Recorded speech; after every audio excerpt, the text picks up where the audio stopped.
Hola, muy buenos días. Estamos aquí nuevamente en Charlas de Diseño y ahora tenemos una celebración especial porque estamos por cumplir nuestro primer año de trabajo, ¿no? Primer año haciendo promoción, trabajando por el diseño y además, bueno, ya saben todos ustedes, nuestros seguidores, que ya también llegamos a los 1,300 seguidores, estamos en YouTube, estamos en Twitter, estamos en LinkedIn y estamos obviamente en Facebook, ¿no? Y ahora estamos muy bien acompañados con el doctor Janitzio Ejido Villarreal, que ya por fin, Janitzio, me habían preguntado, ¿y qué onda con el doctor? ¿No lo vas a entrevistar? Claro que sí, por supuesto, aquí estoy contigo. Arreglamos agendas, ¿no? Tú tienes una dinámica muy complicada, ahorita ya nos contarás por qué. Finalmente los dos estamos en el Pacífico mexicano, ¿no? Yo acá en Manzanillo, tú en Guaymas, viviendo los calores de la costa, ¿no? Pero profundamente emocionada, Janitzio, de estar aquí contigo, y haciendo memoria y recuerdos de aquel 90 en el que yo llevo el posgrado de diseño al área de ergonomía, que el propedéutico, y que tú ya estabas un poquito, creo que de la generación anterior, y para mí la sorpresa fue, mi pensamiento era, en el posgrado de diseño habemos diseñadores industriales, que vamos a hacer una maestría, pero, oh sorpresa, me encuentro a Janitzio, que viene del área de biología y está en la maestría en diseño. O sea, para mí fue un primer impacto que dije, un biólogo en diseño, ¿qué está haciendo un biólogo en diseño? ¿Qué onda, Janitzio? A ver, cuéntanos, ¿cómo llegas a diseño? ¿Qué pasa en biología para que luego llegues a diseño? Y otra vez, muchísimas gracias esta entrevista que nos estás regalando. No, hola Ceci, primero que nada es un honor para mí estar aquí contigo y con tu público. Agradezco mucho la invitación. Bueno, es una historia un poco larga. Digamos que viene desde niño. Mi papá era pintor artístico, mi mamá estudió, y en aquel entonces era diseño, decoración de interiores en la Universidad Femenina, pues, de interiores. Y bueno, la casa tenía elementos de diseño. Mi mamá diseñó unas sillas, recuerdo mucho, con mucho cariño, unas sillas de alambrón, las patas y la estructura y borradas y demás. Y esas sillas hasta el momento están ahí vive mi hermano ahora. Pero pues ya tenía esa, digamos, ese Esa herencia, marco, ¿no? digamos. Ajá, sí, sí, esas referencias. Después, bueno, también nos Entonces, influyeron mucho. de alguna manera, Janitzio, me tocó conocer, tuve la suerte de conocer a tus papás. Entonces, el haber estado tan cerca con tu papá como pintor y con tu mamá diseñadora, te permitió absorber. ¿Te ponían a dibujar, te ponían a hacer algo cuando eras niño o tú lo hacías? No, no, curiosamente el único que dibuja es mi hermano el menor y que pinta, y no, o sea, no se me dan más que las caricaturas y eso, hace menos, pero me llamó mucho la atención. También me llama mucho la atención la tecnología, por ejemplo, y tecnología que finalmente muchos son productos, ¿no? Eh, la otra parte es esta de la biología. Desde pequeño, pues siempre viendo documentales y demás, pensando en hacer investigación, en encontrar cosas nuevas, pero siempre recuerdo en cosas nuevas y de repente aplicarlas en algo, eh, quizá no muy conscientemente al principio. De hecho, cuando estudié el bachillerato en el Colegio de Ciencias Humanidades, perdón, cursé la materia de diseño industrial, precisamente, ¿no? Llevaba mis materias de física, matemáticas, biología, todas las partes de ciencia, pero en las optativas tomé diseño industrial con el maestro Guillermo, que después me lo encontré en el posgrado, gratamente tomando también el posgrado, cursando, pues. Y me gustó mucho, me gustó mucho tanto que, bueno, mis tres opciones al momento de solicitar la carrera eran biología, diseño industrial y arquitectura. O sea, Bueno, ibas directamente a la UNAM. sí, sí, sí, ya estaba en el CCH de la UNAM. Entonces, me aceptaron en biología, pues mm, ya, pues me enfilé directamente a biología. Pero cuando empezamos a ver cuestiones de, por ejemplo, de animales, que era en este programa eran protozoarios, después insectos, después el siguiente semestre eran reptiles y anfibios, después aves y mamíferos. Y en la parte no animal eran hongos primero, después helechos, después plantas no leñosas y las leñosas. Recuerdo muy bien que conforme iba descubriendo todo lo que los maestros nos iban enseñando, de repente algún chispazo llegaba de esto se podría emplear para algo, esto se podría aplicar de manera intuitiva, ¿no? Porque en entonces pues no había nada de biomimética, biodiseño, o ni siquiera aviónica, nada por el estilo. ¿Y no habías leído tú sobre esos temas? No, no, porque no existían en realidad. Ajá. Recuerdo muy Oye, bien. entonces, y cuando a ti se te ocurrían esas cosas, decir, wow, así como la hormiguita mueve la patita, esto puede ser una palanca, esto puede ser no sé qué, o sea, pensar en esa reutilización, no sé cómo se llamaría, tú ahorita nos dirás, y lo comentabas con algunos compañeros, no te decían, ay, Jani, si estás loco, o No, sea, que, no, de hecho no. o ni lo comentabas. No. O sea, eran, te digo, como chispazos de repente en la clase, ¿no? Lo que sí se me quedó mucho fue el último, bueno, no es de los últimos, pero uno que recuerdo mucho es de un hongo. Un hongo, vamos a perder el glamour un poco, pero un hongo que se desarrolla el excremento de las vacas. Pero tiene una biología muy particular, muy interesante, porque, bueno, la vaca defeca ya con el hongo, con las esporas del hongo. El hongo lo que hace es, pues crece ahí, su red, digamos, el cuerpo del hongo crece en la S fecal, en la S, perdón, y bueno, surge la estructura que lleva las esporas hasta arriba, es un globito que se va llenando de agua y va creciendo digamos, podemos decir un tallo, ¿no? También Ujú. transparente, todo lleno de agua. Entonces, eh, por ejemplo, si el hongo queda, el excremento queda en la sombra, pues el hongo necesita pasto para que otra vaca se lo coma las esporas que tienen que crecer. Entonces tiene dos mecanismos muy interesantes. Uno es cómo se enfila hacia donde está el sol, como los girasoles, ¿no? Tiene el tejido del lado del sol, Sensores. sensores, pues sí, podríamos decir, en el tallo, el lado que queda hacia el sol se acorta, el lado que queda a la sombra se alarga y entonces se enfila hacia donde está el sol.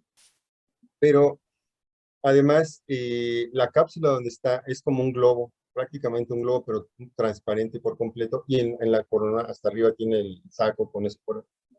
Cuando llega la turgencia a ser muy grande, es decir, la presión, cuando ya está maduro el hongo, lo que hace, bueno, este globo tiene, en la base, tiene más delgado la pared, un anillo, digamos, más delgado. Entonces, cuando hay suficiente presión, este anillo se rompe la membrana ahí, y entonces, pues sale expulsado, ¿no? Sale expulsado por la presión que tiene, sale expulsado, ¿y hacia dónde? Pues hacia donde están apuntando el hongo, que es el sol, donde hay pastos, con toda seguridad, eh, 2, 3 metros de un hongo minúsculo, es muchísimo, sale disparado a toda velocidad, y cae en el pasto, llega otra vaca, se lo come el pasto con esas esporas. Entonces yo Y decía, es entonces que esto puede ser empieza aplicado. nuevamente el ciclo. Sí, pero este control pasivo, que realmente me doy cuenta después que lo que me interesa mucho es el control pasivo, no tanto el control, eh, digamos, por neuronas, todo lo que hace la aviónica precisamente, ¿no? El tratar de transferir principios del cerebro y del control nervioso a maquinarias o a tecnología. A mí me gusta más la parte pasiva, ¿no? Es decir, esto de que va creciendo y creciendo hasta que ya no puede por cuestiones físicas básicas, se rompe y sale hacia donde tiene que salir.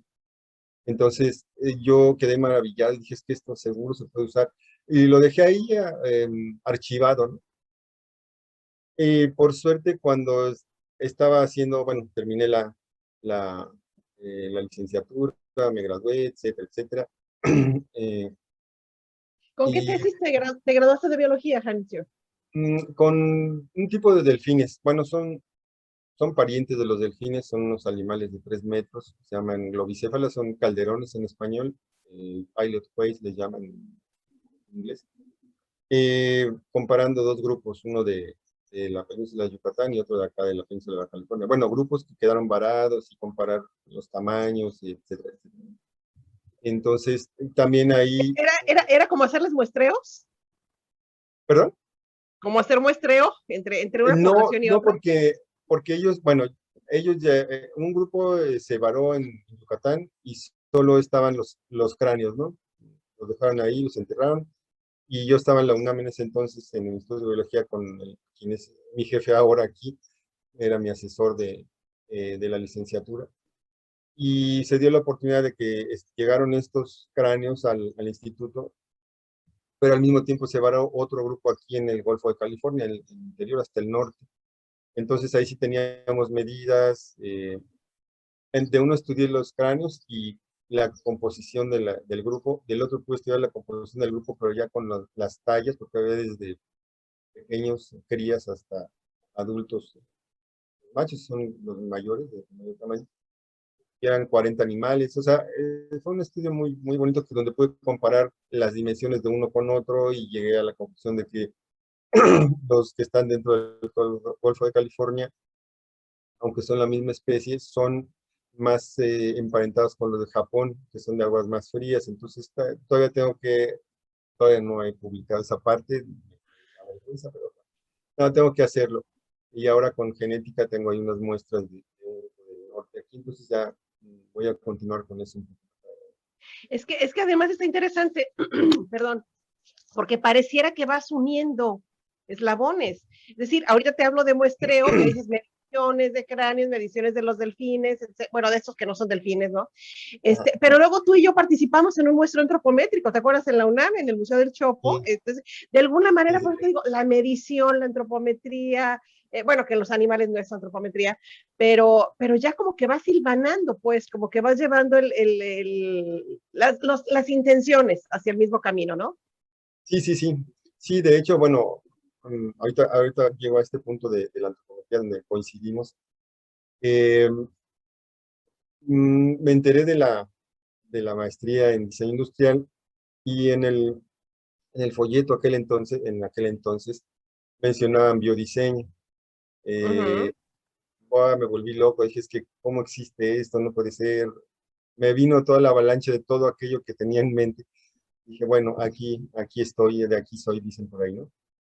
Me inscribí, desafortunadamente, cuando fui el primer día de clases, me informaron que el profesor que daba biodiseño había ya renunciado, había quedado sin biodiseño. Entonces, pues, a buscar qué hacer, ¿no? Empecé precisamente con una tesis de antropometría, precisamente. Me gusta mucho.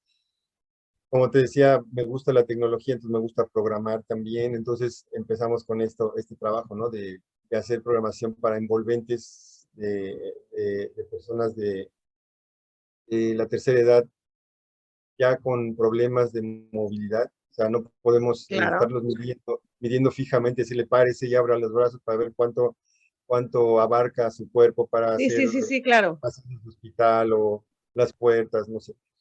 Entonces, ¿te acuerdas que lo que hicimos fue videograbarlos? Solamente Que además, pararse. a ver, Janitz, yo creo que aquí es importante que hagamos una precisión, ¿no? Pensando que hay tantos seguidores que seguramente no conocen lo que es un muestreo antropométrico.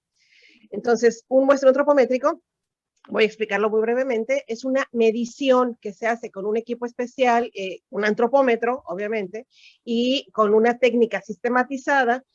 Básicamente estamos hablando de antropometría estática, en donde se mide a las personas de pie o sentado en posiciones fijas, ¿no? Y que en este caso con la población de la tercera edad efectivamente puede haber alguna dificultad, porque de hecho me acuerdo, y es una de las anécdotas que guardo, en el muestreo ese que hicimos con la población del INSEN en el Club del Chopo, en el Museo del Chopo, ¿no? Que era un club del INSEN que tenían ahí.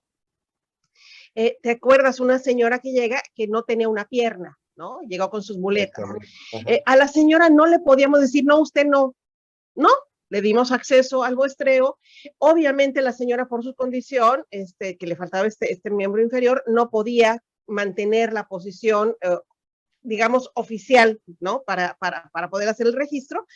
Y lo que hicimos fue que en las cédulas simplemente pusimos este detalle, ¿no? De la observación, y eliminamos ese dato, pues, a la hora de la contabilidad estadística. Y en ese momento los muestreos, efectivamente, Janit, se hacían con el antropómetro. Ahora ya no, ahora ya tenemos los escáneres, ¿no? Las mediciones digitales, pero en aquel momento efectivamente no había, y tú empezaste de alguna manera a revolucionar la técnica, utilizando efectivamente la fotografía y utilizando estos softwares y todo lo que manejabas, que también para nosotros era así como que, wow, lo que está haciendo Janitzio, qué padre, ¿no? Sí, sí, sí. Precisamente la idea era usar video para que pasaran por la posición, digamos, si tenían que estar con los brazos extendidos lateralmente, que no se mantuvieran ahí, sino solamente le decíamos, a ver, parémonos derechitos, subamos los brazos de abajo hacia arriba hasta que nos toquemos las manos con los brazos extendidos arriba, los bajamos lentamente y ya gracias, ¿no? Ya estuvo, ahí ya podíamos tomar medición o la medida de la estatura, cuánto abarcaba con los brazos abajo, cuánto abarcaba de manera máxima, digamos, Sus con los brazos alcances, claro. extendidos, los alcances, ajá, las envolventes, ¿no? Y de perfil igual, súbalos por frente, los brazos. Entonces, bueno, a partir del video congelábamos y de ahí de la congelación ya teníamos la referencia visual, ¿no? De cuánto era un metro. Y pues la idea, el caso fue programar, ¿no? Para que tomara la referencia en píxeles y decir esto corresponde a un metro. Entonces ya solita hacía, tomaba las envolventes en todas las posiciones, le decíamos de dónde a dónde, y las iba metiendo a la base de datos. En eso estábamos cuando de repente se dieron algunas cosas, no sé, bueno, yo entré a trabajar y ahorita recuerdo ya trabajar en el Museo de la Ciencia Universum como diseñador, algo que me abrió los ojos para muchas cosas, para poder trabajar después la biomimética de una manera más realista y consciente, no tan... Que perdón, Janitzio, que te interrumpa, algo que también vale la pena mencionar aquí es que el Museo Universum, el Museo de las Ciencias de la UNAM, es un museo que siempre da y siempre ha dado cobijo al diseño industrial. Yo me acuerdo desde que llegué en aquel 90, que estaban diseñando, que estaban creando el museo, muchísimos de los chicos que estaban estudiando diseño industrial en la UNAM fueron a hacer su servicio social ahí, sus prácticas profesionales, algunos se quedaron a trabajar. Realmente es impresionante el cómo Universum en particular entendió perfecto en la unión que hay entre el diseño, la museografía, la ciencia, y finalmente se crea un espacio verdaderamente encantador para entender la ciencia desde todas las edades, ¿no? Y la ciencia deja de ser, la ciencia deja de ser rígida, aburrida, ¿no? En Universum y se convierte en un espacio verdaderamente fascinante para todas las edades. Sí, sí, ahorita llegamos allá, diría por el momento que esa necesidad de crear un lenguaje común, un idioma que los dos entendieran, ¿no? El diseñador y el investigador, ya sea en física, biología, matemáticas, etc. Que entendieran un lenguaje común para saber qué es lo que tenían que diseñar y cómo, las limitantes y demás, enriqueció mucho ese trabajo. Yo digo que precisamente le dio la versatilidad para que todo mundo, para hacer cosas que todo mundo pudiera entender, ¿no? Que no fueran, que no parecieran elitistas, que no es así la ciencia, pero a veces sí parece, ¿no? Porque se mete uno a trabajar tanto y a reportar tanto para un solo público que es difícil después desenmarañar todo para el público en general. Pero esta reunión, esta unión entre las dos disciplinas llevó a lo que para mí es lo que es ahora Universum, como dices, ¿no? Un museo exitoso que entiende todo el mundo, según mi percepción, ¿no? Sí, sí, sí, claro, por supuesto, Entiende lo que está te ahí. acerca, te permite acercar, nos permite, yo que no soy de las ciencias, nos permite acercarnos a las ciencias. Mi hija cuando era niña, bueno, realmente era una fascinación ir a Universum por todos los efectos físicos, biológicos, matemáticos, químicos, que te los explicas de una manera verdaderamente lúdica, ¿no? Sí, sí, sí. Y muy, muy, muy, muy fácil, pues, es verdaderamente maravilloso el Museo de Universum. Sí, sí, sí. Ahorita llegamos allá. Recordando entonces de la maestría, se trabó la tesis y demás, entró la maestra Anita Lozada, y después de un tiempo me dijo, bueno, ¿por qué no das la materia de anatomofisiología? Eres biólogo, etcétera, etcétera. Se acaba de ir la doctora León, que era la que lo daba. Ingresé al seminario a dar la clase de anatomofisiología, perdón. 2, 3 semestres, y en ese inter la maestra misma, mi maestra Anita, me dijo, bueno, ¿por qué no haces tu tesis en biodiseño? Pues no hay nadie, pero no se está haciendo nada. Revisado, que pues en realidad estaba iniciando lo que ahora conocemos como biomimética o biodiseño. Dije, bueno, pues tú eres biólogo y estás ya metido en el ambiente, ¿por qué no inicias, no? Agradezco mucho Unes a los la cabos de maestra. la misma cuerda. Sí, sí, sí. Y debo reconocer que me veía así como que sí le ponía ganas, obviamente, porque te digo, me gustaba mucho la programación, me estaba mucho lo que estaba haciendo con la gente mayor, estaban muy eh, eh, interesados también. El programa ahí está, todo se quedó ahí. Pero bueno, el caso es que obviamente inmediatamente empecé a generar cosas en lo que sería biodiseño. Y pues no sé qué habrá pasado, pero la maestra también eh, me dijo, bueno, ya que estás muy en esto, ¿por qué no ya ahora das la materia de biodiseño? ¿Por qué no generas tú ahora la materia por la que entraste, que de repente desapareció? Claro. Ahí empezó todo, la verdad, ahí empezó todo porque empecé a dedicarme con manos libres a investigar, a tratar de proponer, a darme cuenta de muchas cosas. Y en el Inter, precisamente con los compañeros de la maestría, llegó alguna vez uno de ellos y dijo, ¿quién quiere trabajar en el Museo de las Ciencias? Hay lugares en el gabinete de ingeniería. Yo dije, pues a mí me gustaría, pero pues, digo, estoy en la maestría, tengo elementos de diseño, Soy tal vez biólogo. podría, entiendo, ajá. Y soy biólogo, esa parte me convenció más también, ¿no? Decir, bueno, podría aportar desde la parte de biología a los equipos que están haciendo. Total que me acerqué y estaba el ingeniero Santiago, se apellidaba, una persona muy agradable.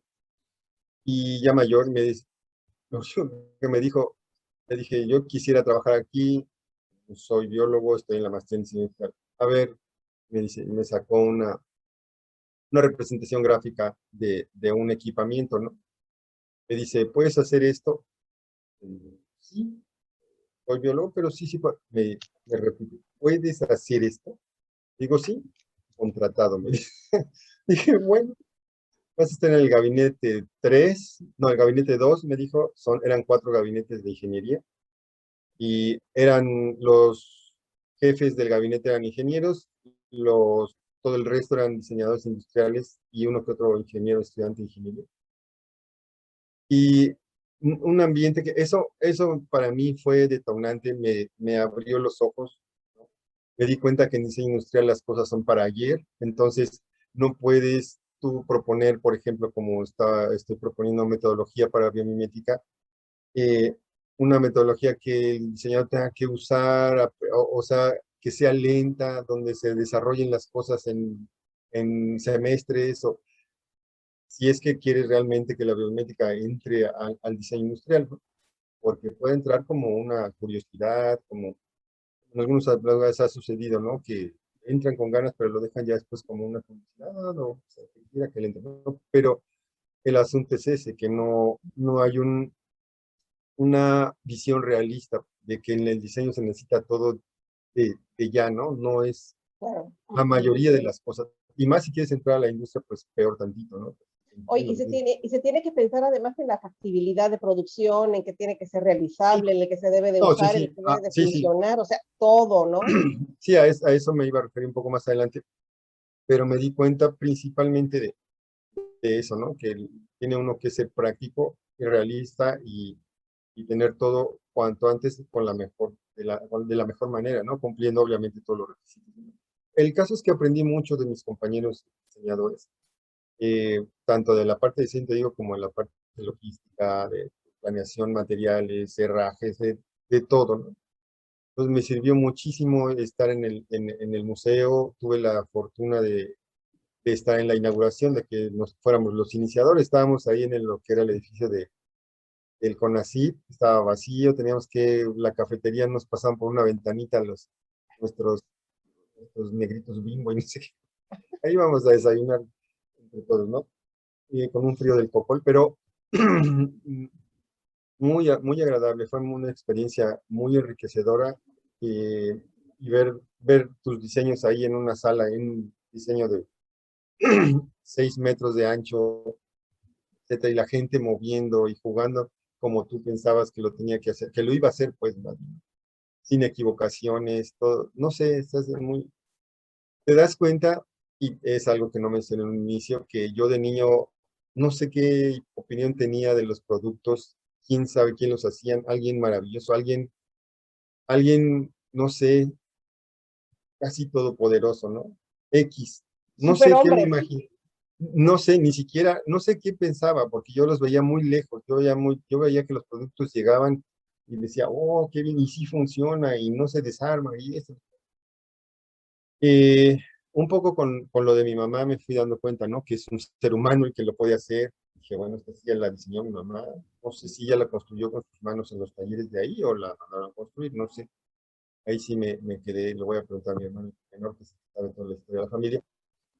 Pero me empecé a dar cuenta que el diseño los productos los genera otro ser humano. Ya en el museo, hasta esas alturas, dije, me convencí por completo de que pues lo hace otro ser humano. Entonces, como tal, uno puede generar metodología para hacer esas cosas. Como biólogo podía tratar de proponer, ¿no? Metodología, siempre pensando precisamente en todo lo que tú mencionabas hace rato, la limitante del tiempo, cumplir con materiales, cumplir con procesos de producción, que eso para mí fue otro quitarme un velo, ¿no? O sea, sí, puedes diseñar lo que quieras, pero el problema de producirlo es otra cosa. Ahora con las impresiones 3D, pues que ya se pueden hacer formas orgánicas y curvas y demás, y todo es una sola pieza, sin necesidad de juntar láminas y lo que quieras. Yo estoy encantado, ¿no? Encantado con eso. Y aparte de que puedes hacer articulaciones mediante la impresión 3D, que es otra cosa que era imposible casi hacerlo, oye, de una sola pieza, en un solo movimiento prácticamente, que te puede llevar horas, pero no sé. Entonces, yo veo posibilidades casi infinitas y te digo, ya me di cuenta de que el ser es alguien que crea las cosas, ¿no? Entonces eso me dio la oportunidad de tratar de generar, perdón, metodología, Oye, entonces no sé. en ese momento, Janitzio, tu experiencia, tu práctica profesional en Universum, pues, fue donde consolidas verdaderamente esa fusión entre la parte científica tuya, biológica, de la biología, perdón, el Ajá, diseño, y luego cómo se unen estas dos piezas y llevarlos a la realidad.